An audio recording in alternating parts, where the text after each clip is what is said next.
We all have duties to perform in our lives.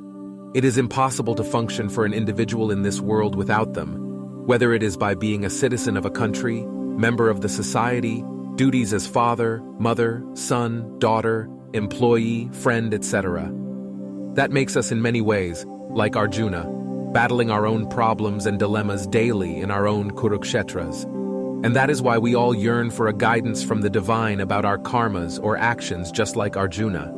In the Hindu epic, the Bhagavad Gita, Lord Krishna imparts the teachings of karma yoga, which literally means the art of performing one's actions or duties selflessly, to Arjuna, who is also faced with a moral dilemma on the battlefield of Kurukshetra. Let's have a look at some of the key teachings that Krishna imparts to Arjuna about the importance of being a karma yogi. Selfless action.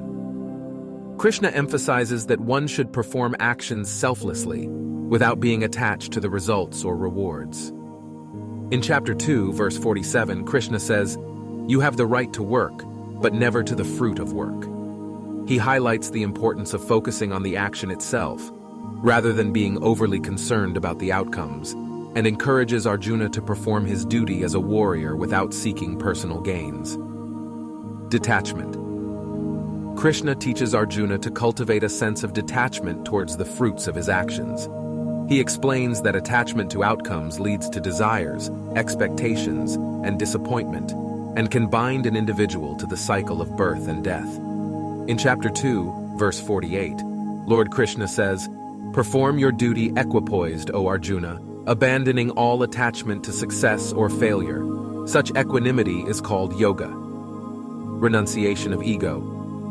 Krishna highlights the need to renounce ego and selfishness in the practice of karma yoga. He explains that egoistic identification with one's actions and roles can lead to arrogance and delusion. In chapter 3, verse 30, Krishna says, "Therefore, O Arjuna, surrendering all your works unto me, with full knowledge of me, without desires for profit, with no claims to proprietorship, and free from lethargy." He teaches Arjuna to offer his actions to the divine, without claiming ownership or seeking selfish gains, and to perform actions with a sense of humility and surrender. Duty and Dharma. Krishna explains that everyone has a unique duty to perform based on their nature, abilities, and social roles, and that avoiding or neglecting one's duty is not acceptable.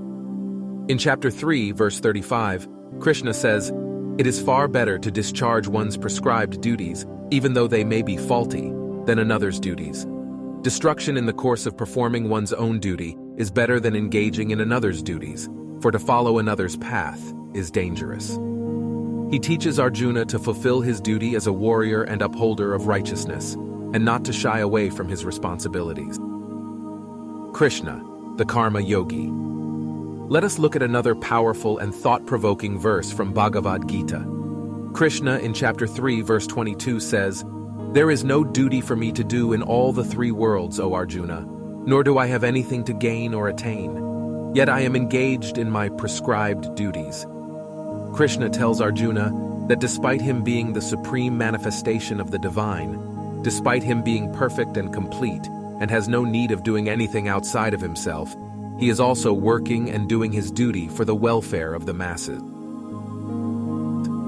We hope that this video serves as a small reminder in our lives about the importance of being a karma yogi. And lastly, just like Arjuna, may we all come out victorious in the end from all kinds of problems that we face in our daily lives.